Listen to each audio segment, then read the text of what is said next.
I'm Ian Sanders, and my new book, Juggle, is about how to design a work life based around you.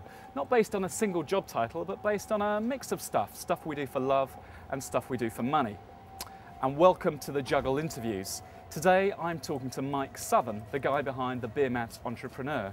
Now Mike is a writer, he's a columnist, he's a public speaker, he's a podcaster, he juggles a lot of balls, and I'm going to go and meet him and find out just how he keeps all those balls in the air. And here we are with Mike Southon on a rooftop somewhere in London. Mike, thanks so much for joining us today. Pleasure. Hi, Ian. I always think of you as a real juggler. You know, there's so many different things you do, different hats you wear, different balls you juggle. Indeed. But yeah. let's just go through the kind of different kind of identities you have professionally, all the different stuff you do. Let's kind of go through them. You're kind of a motivational speaker. Yeah, motivational speaker. You're a columnist and writer. That's right. You run Beermat Entrepreneur, which is a series of books and also a website and a business community. Absolutely.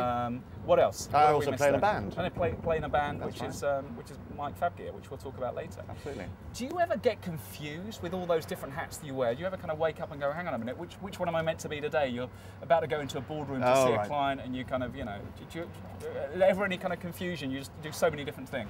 Well, the great thing about all the different identities that I have is that they're all basically a sort of a cartoon of myself. So they're me in different guises. I mean, you have to have a bit of careful time management, so I don't turn up to a big board meeting wearing my big afro wig as Mike Fabgear. but essentially, they're all me in a different guise. You just get into a mode. It's like an acting role, but I'm not a very good actor. I'm always sort of playing myself in different ways. I'm a bit like Sid James. Sid was always ever playing Sid. So I'm always ever playing Mike, whether it's Mike Southon, the inspirational speaker, or Mike Southon, the author, Mike Southon, the columnist, or Mike Fabgear, the lunatic 70s love god.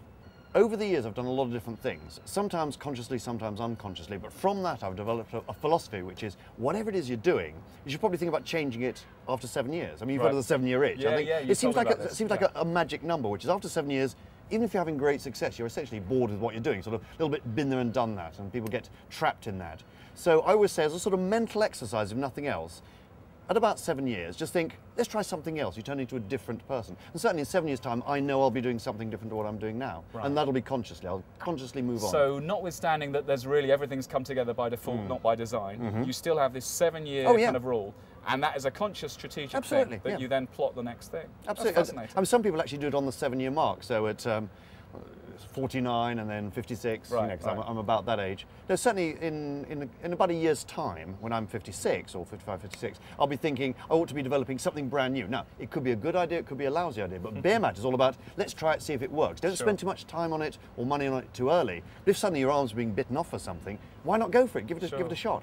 Now, what's driving that reinvention, that 7-year reinvention? Is it just you personally that you want change and you love variety? Or is it, I mean, I think as we're kind of in more challenging economic times, there's some great things about renewing and reinvigorating what you're doing, because it's more kind of recession-proof. You're not saying, I am just this one thing. Absolutely. I'm constantly changing and renewing. What's your story on that? Well, certainly I'm the sort of person that loves to do something different all the time. So I'm always down the pub talking about some bonkers idea, and 99% of them are, of course, rubbish. So it does suit me to think, well, let's try something, It doesn't work for everybody. Some people are very anti that. Sure. But my philosophy is this, which is you should always be thinking about stuff when meeting with your friends. Because the thing about new ideas is it's not actually about the idea, strange enough. It's about the people you're with. So you can have the best idea in the world, you're sat in the pub on your own with people who don't get it.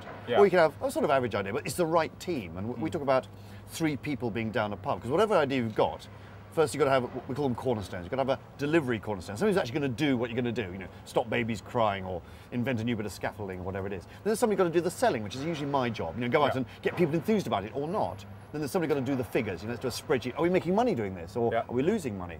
And basically it's got to pass all 3 filters. So the salesman's coming back saying, I've got loads of customers. Haven't quite told them what it is yet, but I've got a bit of money up front. Or delivery person saying, yeah, we can do a really good one of those. In fact, I thought of an even better one. I've invented a better device or service. And then the financial person saying, I've done the figures, and it stacks up. If Mike gets an order for 100, we'll make lots of money. So just try it and see. But it all does hinge around sales, I think, because the difference between a good idea and a bad idea is one where people bite your arm off.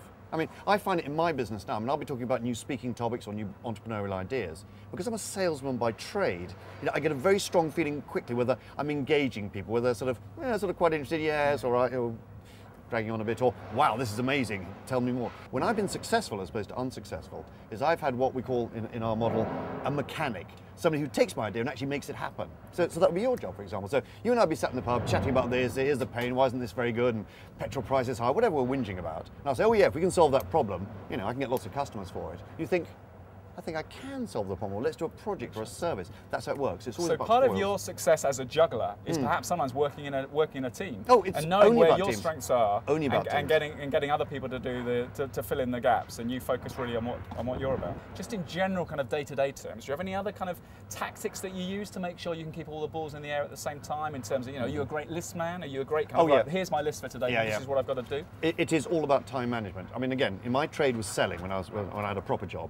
So selling is all about the skills of selling and all of that. Then it's time management, or managing time and territory as it's called. So I'm ruthless about my diary, the time I'm spending, the people I'm contacting, how my networking's going, brutal use of time, because without that, you know, the time can fly past because you're really interested in something and you've lost a day, and that's a day's revenue. If you work for yourself, as you and I do, we know this intimately, which is we look at every single day and am I being charged for this day? Am I earning money today? If I'm not, why not? And you can really just, you know, ration your time is the key thing. So it's all about time management. No, absolutely. The thing I love about juggling is just having that freedom. You know, you've got no rules to what you do, and you can literally make it up as you go along. And I get really excited about that. You look out of this skyline, and you go, oh, the world's my oyster. I can literally do what I want. How important is that as a driver for you? That freedom, that you can choose. Oh, completely. I mean, I was lucky enough to be in a company that was sold, so I made a bit of money. And money doesn't make you happy, though it does make misery more comfortable, I've noticed. but what it does give you is the freedom to do that. So if you want to take a bit of time off or try something crazy, but all you've got to do for a business opportunity is to look around and just say, where's the pain? This is a magic beer mat question. Where's there a pain or a problem that somebody wants to solve? So you go down the pub, get your beer mat out, 3 of you, and then somebody's thinking, how exactly would we solve the pain? And I'm thinking, if you solve that pain, I'm sure I can get lots of customers. The third person saying, do we make any money? So it is as simple as that, but I find it invigorating. And if you've got a sort of fairly standard job, I mean, you and I have to do some fairly routine things sometimes. Sure. You know, I have to write my column, I have to do regular talks and so on. And that's very much, you know, you turn the handle, it's how you earn your money. You've got that going on, you're thinking, you know, I've got enough revenue coming in. But then I've got half a day, I've got a day, let's do something crazy. It's you and me sitting in a pub, just kick some ideas around and, you know, may never come to something. How do you answer that question, what do you do? That dinner party question, I don't know about you, but I kind of think, oh, God, ask me something else about me, you know. But I mean, how do you answer that question? What do you do? Well, I've got the standard salesman's thing, which is I always ask them questions first. Right. So I get a bit out of them first. So once I discover where they're and what they're into, I can drop in, well, I play in a band, you know, if I'm getting married next week or something, bad example.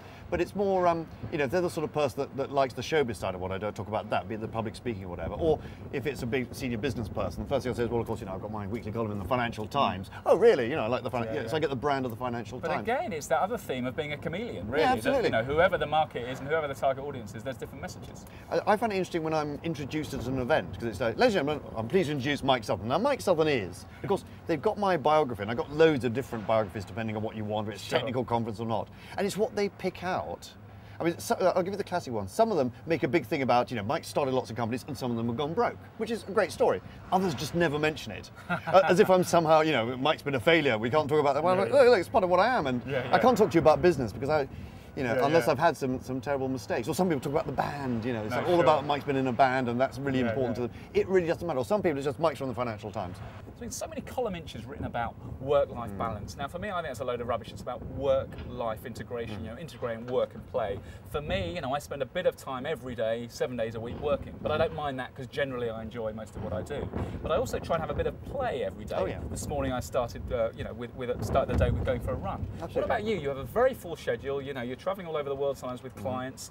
Do you have time for play? Is that realistic for you to put a bit of play in, you know, if not every day, kind of in your working week? Oh, definitely. Again, it's ruthless time management. So, for example, probably 9 times out of 10 Saturday morning, I'm running around Hampstead Heath. And actually, something I do is I use that time to write my column, because I'll listen to the audio of the interview I've done, then I'll get a bit of a structure together, and I'll go for a run, and then I'm sort of composing it as I go around Hampstead Heath. So that time is very precious to me, and family time is very precious. But you switch in and switch out, and all performers know how to do this, because you're on stage, you're off stage, and the two are very different. So you know to go in and out of those modes, because if you're on stage all the time, you do go a bit bonkers with it, because you're always performing. So there are times when I'm Mike Southon or Mike Fabge, and there are times when I swwitch off. But again, family is very important. Now, one thing I just want to touch on briefly is you talk to me about the great way in which you manage voicemail. Oh yeah. Because you get so many incoming calls, so many different things from clients. And tell me about this. Oh, because you get them converted into text. And emails. these are my friends at Spinvox. It's a couple of very clever people, Daniel Dalton and Christina Demek. This came around the Where's the Pain, which is Christina Demek was getting all these voicemails. It's a nightmare. You got 20 voicemails. Can't you convert them to text? And Daniel had a look, and you couldn't, so they invented a system for doing it. Because it used to get to me, I don't know if you found the same, which I get 20 voicemails, and it was a real pain because I didn't know which one was somebody trying to book me for some work, very important, or just somebody with a question about entrepreneurship. So I took all my numbers off my cards, saying, email me, because email I can deal with. Absolutely. Spinvox just converts it into text for you, so I get a text and an email. So I say to people, here's my mobile number, you know, call me on the mobile. I get the text, I can look at the text, and I get the text straight back, or I can, you know, fob them off or whatever. What a great filter. Yeah, so, Spinvox for busy people, I thoroughly recommend it. And it's probably about 90% accurate. It's not 100% accurate, but you don't want 100% accurate. You know, the name may be spelt slightly wrong, but the number's right. Sure. And there's a way of actually listening to the message if you have to, but I've never had to use that. Yeah. And I find it really useful, and sometimes it's misspelled. Of course, when you get the service, first thing your friends do is try and call you up with rude words in it to see if Spinvox can, and that's the fun of it as well. So I've had a few tasty ones which I've kept. But no, what a great way of dealing with a very kind of full email voicemail. It's a great way of time slicing because you can filter them, you can deal with the urgent ones now. And you can switch it off. You don't have to have that BlackBerry always on principle, you know. You can absolutely. Yeah. Well, it's been great spending time with you this afternoon. Just finally, you know, uniting everything you do. Yeah. What's the common thread? You know, what's the Mike Southon kind of epitaph? What's the meaning? The meaning of life. You do all these different stuff. Every 7 years you change it.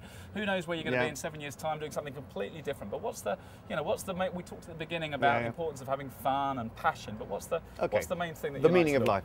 Okay, well, you have to have a good set of principles in the way you do business. I think that's important. You always go back to those. And there's simple rules. I mean, I have to go into schools. And obviously, I've got to give a sort of non-religious message because you don't know what religions are there.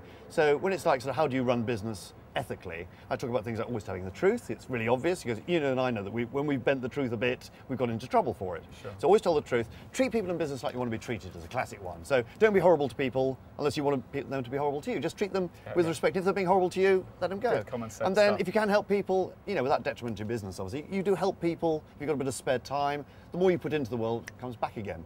But I often think about the meaning of life itself. And I had to, when I was Mike Fabgear full time, because I did it full time for about 5 years, I used to go into radio stations with the wig on. Right? It's like, Mike, you know, you've been to see your guru in Kathmandu. What's the meaning of life? And I just came up with a load of bollocks, really. Like, you say things like, well, it's all about, you know, have as much fun as you can, man, and spread some good karma, right? Then I suddenly thought, that's not as stupid as it seems. And now, with the Beatles thing I do, I always end with a great epitaph for the 60s, for the Beatles. They were just breaking up at the time. Almost the last thing they recorded was a song called The End. And they came up with this classic line, which is, and in the end, the love you take is equal to the love you make. So if you and I go out making lots of fun, having fun ourselves, other people enjoying it, we're doing a good job, delivering well, then it all comes back again, almost twice. So that's my philosophy, really. Sounds a good one. Mike, thanks a lot. Thanks, Ian. Cheers.